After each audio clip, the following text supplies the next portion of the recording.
Bueno, aquí tenemos a hermano de Costa Rica, hace una pregunta. ¿Qué tal cierto es que el profeta Muhammad fue envenenado por una mujer judía? Vamos a ver. Tenemos tres cosas. Lo que dicen las referencias históricas, lo que creen la gente, lo que era verdad. Son tres cosas, cada uno hay que explicártelo. Las fuentes son diferentes.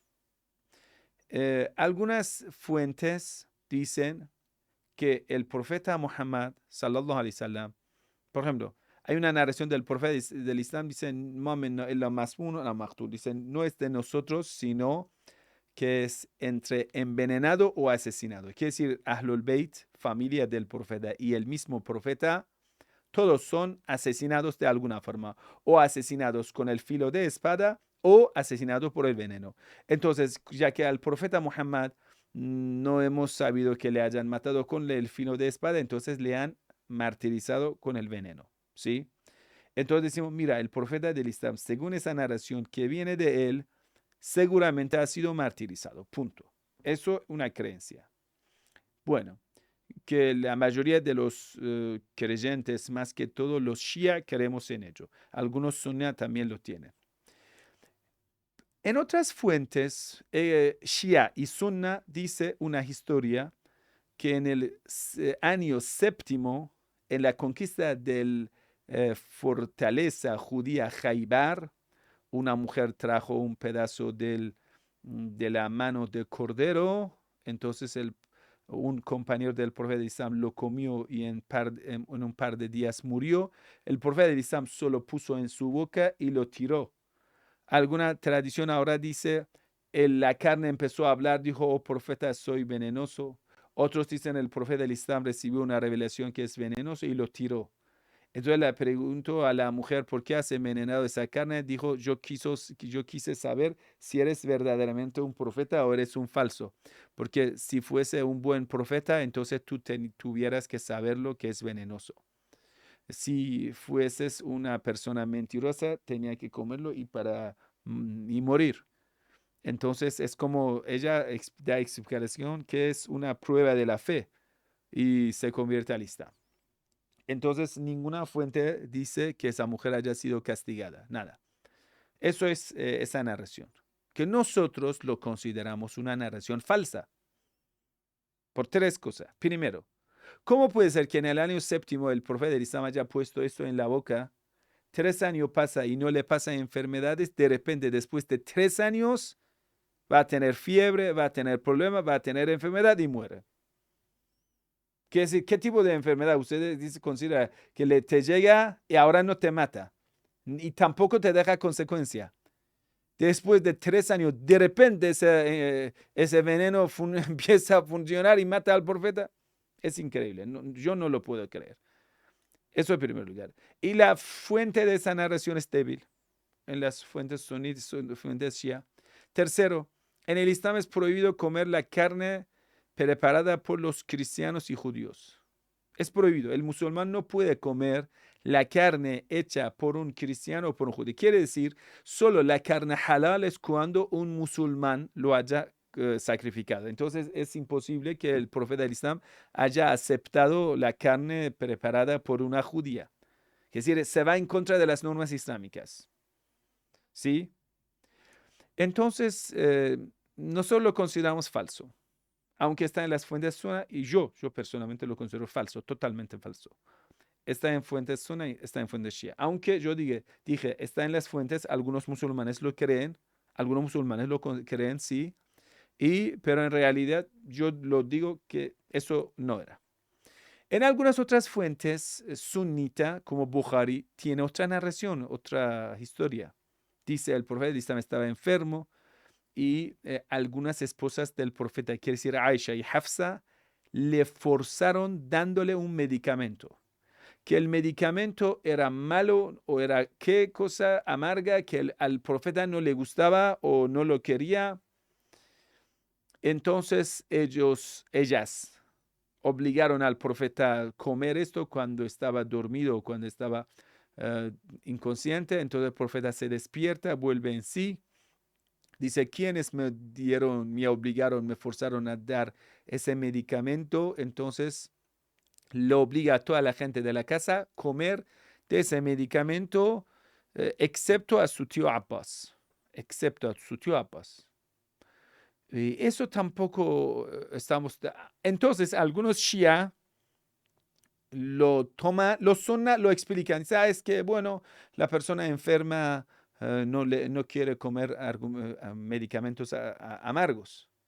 Algunos Shia quisieron tomar estas fuentes para decir que señora Aisha mató al profeta del Islam. Y eso es falso tampoco. También es falso. Lo voy a explicar. Entonces, dije, para decir que, mira, ¿quién mató al profeta del Islam? Dos esposas del profeta del Islam, Aisha y Hafsa. Y algunos Shia consideran así. Los Sunna no, los Shias. Y los Sunna lo explican. Ay, mira que el profeta del Islam, cuando estaba en el lecho de la muerte, estaba mal de humor, no sé, decía cosas como señor Omar le decía, estás delirando y todo. ¿Cuál es la explicación? ¿Por qué decimos estas narraciones también son falsificadas, son mentiras? Primero, es que estas narraciones, cuando vemos la cadena de la fuente de estas narraciones, vemos personas que son desconfiables y son narraciones falsificadas y hechas en el tiempo de los abásides. ¿Sabe? Después del profeta del Islam hubo 4 califas, que nosotros solo consideramos al cuarto, que es el Imam Ali, y los 3 lo consideramos usurpador. Abu Bakr, usurpador; Omar, usurpador del poder; Osman, usurpador del poder; solo Imam Ali para nosotros es justo, y Imam Hassan. Después viene Muawiyah, usurpador, asesino, opresor, y después llega su Yazid, su hijo, que es un opresor, es un asesino, y después los omeyas, como durante unos como más de 80 años, y después llegan los abásides. Los abásides quedan unos 3-4 siglos. En el tiempo de los abásides querían darse a sí mismo una autenticidad. Quiere decir, querían decir que nuestro gobierno es un auténtico. Para eso querían verificar o dar prestigio, dar autoridad a su, quiere decir, a su fundador, o mejor dicho, a su tatarabuelo, que era Abbas, tío del profeta del Islam. Que nosotros consideramos a esta persona una persona corrupta.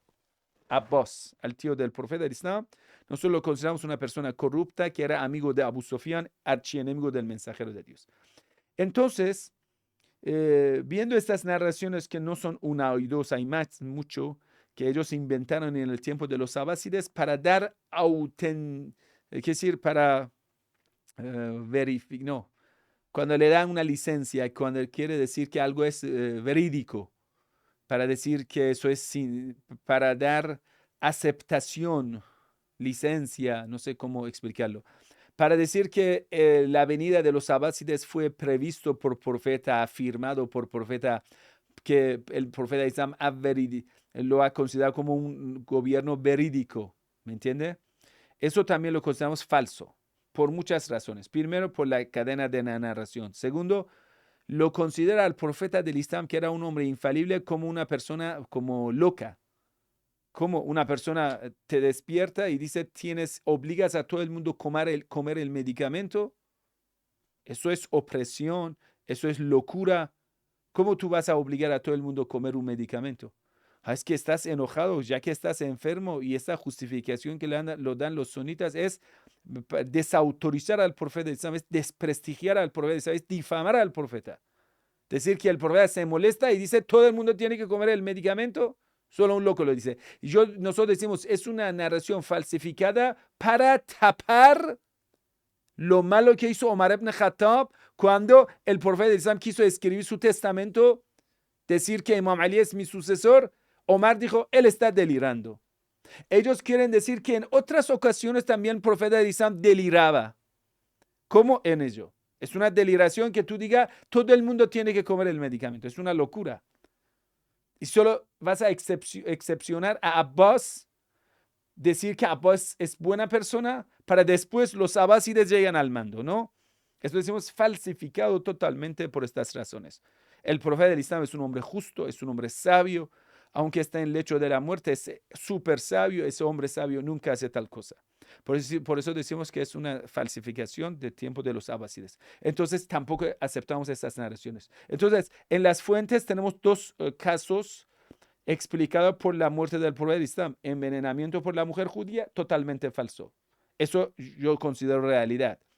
Envenenamiento por estas dos mujeres en esta narración, que es falso. Entonces, ¿quién? Pero esta fuente que el profeta del Islam dice, nosotros todos vamos a morir o martirizado con el filo de espada o con el veneno. Eso sí es verídico para nosotros. Entonces, seguramente el profeta del Islam ha sido martirizado, pero ¿por quién? No lo sabemos. El profeta del Islam seguramente ha sido martirizado, pero ¿por quién? No lo sabemos. No lo sabemos. Puede ser que los judíos, no sabemos. Los hipócritas que le acompañaban entre los compañeros del Islam eran hipócritas que eran enemigos del profeta Islam. Puede ser. Porque estos enemigos en la vuelta de la batalla Tabuk quisieron matar y asesinar al profeta del Islam y no lo pudieron. Es decir, hubo intento de matar al profeta del Islam. Incluso sabemos los nombres. Está en una narración de Hudayfa, que es de confianza para nosotros, nombra, y muchos de ellos van a ser los califas en el futuro, después del profeta Islam, que ellos firmaron un pacto para matar al profeta del Islam y matar al Imam Ali también. Y lo consideramos a ellos que nunca tuvieron fe. Pero si cómo mataron al profeta del Islam, en qué tiempo y en qué acontecimiento, no lo sabemos. Es decir, ¿hubo intentos de atentar en contra del profeta del Islam? Sí. Por los compañeros, sí. Por los judíos, sí. Pero esto que cómo y cuándo lo mataron, no lo sabemos. Solo sabemos que el profeta del Islam se puso enfermo y murió. Pero esa enfermedad, ¿de dónde viene? No lo sabemos. Eso es todo. ¿Y cuándo vamos a saber? Con la venida del Imam Mahdi. Cuando el Imam Mahdi va a venir, va a contarnos quién mató al profeta del Islam. También va a contarnos quién mató a Abu Bakr. Abu Bakr también murió envenenado. Y las últimas 2 semanas de la vida de Abu Bakr, no tenía permiso para que vaya a hablar a la gente. Abu Bakr estaba en su casa bajo el control de Omar y otros. No permitían que Abu Bakr pueda comunicar con la gente. Entonces, ¿quién le dio veneno? Yo personalmente lo considero como una obra de señor Omar ibn Khattab junto con los omeyas que querían acabar con Abu Bakr porque Abu Bakr no abrió el espacio para Omar. Porque hay algunas narraciones históricas lo afirman. ¿Y quién mató a Omar? En apariencia dice el asesinato del señor Omar ibn Khattab fue por una persona que se llama Abu Lolo, que era un esclavo persa. Pero en realidad eso era esclavo del señor Mughayra, y Mughayra era un aliado de los omeyas. Entonces nosotros consideramos que a Omar también, ¿quién es detrás? Los omeyas. ¿Quién asesinó a Usman? Dicen desconocido, desconocido. Pero eso también, cuando vamos a leer la historia, vemos la mano sucia de los omeyas detrás del asesinato de Usman. Después ellos mismos vienen a inculpar al Imam Ali por el asesinato de Usman. Después vamos a llegar al asesinato del Imam Ali. Dice Abdurrahman ibn Muljam Moradi, el asesino. Pero dicen Khawarij, una secta. Pero cuando vamos a estudiar esa tribu Moradi, no pertenecía a los Khawarij. Y cuando vamos a estudiar más, si Ibn Muljam era de una madre judía, sí. Pero que él tenía alianza con Ash'as ibn Qais Kendi, judío. Y ese Ash'as ibn Qais Kendi era infiltrado en Kufa por Muawiyah, sí, lo vemos. Era quien aplicaba las políticas de Muawiyah entre el ejército del Imam Ali. Entonces, de ahí yo personalmente, estudiando la historia, considero que Ibn Muljam Moradi era una agente secreta de Muawiyah. Entonces ya, yo veo el asesinato de Abu Bakr, Omar, Osman, Imam Ali, todo, y Imam Hassan. ¿Quién envenenó al Imam Hassan? Ju'da, su esposa, que era hija de Ash'as ibn Qais Kendi. Interesante, ¿no? El mismo infiltrado. Entonces, eso también, ¿quién le dio el veneno? Muawiyah. Entonces, tras la muerte, incluso el profeta del Islam, tras su muerte vemos la mano sucia de los omeyas, Muawiyah. Entonces, yo personalmente considero, sobre el profeta del Islam tengo duda, pero los 4 los 4 califas junto con Imam Hassan y después Imam Hussein. ¿Quién asesinó al Imam Hussein? Yazid mandó a matar al Imam Hussein, que era de Omeyas. Entonces, todo eso lo veo como, que decir, el asesinato de todo, yo lo veo, la persona más responsable, lo veo como Muawiyah y los Omeyas. Yo lo considero el asesino de Abu Bakr, Omar, Osman, y Imam Ali, Imam Hassan, Imam Hussein. A los 6 lo considero que era Muawiyah, directa o indirecta, o sus cómplices, sus que estaban detrás de estos asesinatos. Y Muawiyah era hijo de archienemigo del profeta Islam, entonces no es lejos de lo que han hecho. Incluso nosotros consideramos que el profeta Moisés fue martirizado por el equipo de Samerí, el sacerdote. Después, como ellos escribieron el Antiguo Testamento, atacaron a todos los profetas de Dios. Bueno, eso es todo, pero hay que investigar más y conocer mejor. Que Dios le bendiga. Wassalamu alaikum wa rahmatullahi wa barakatuh.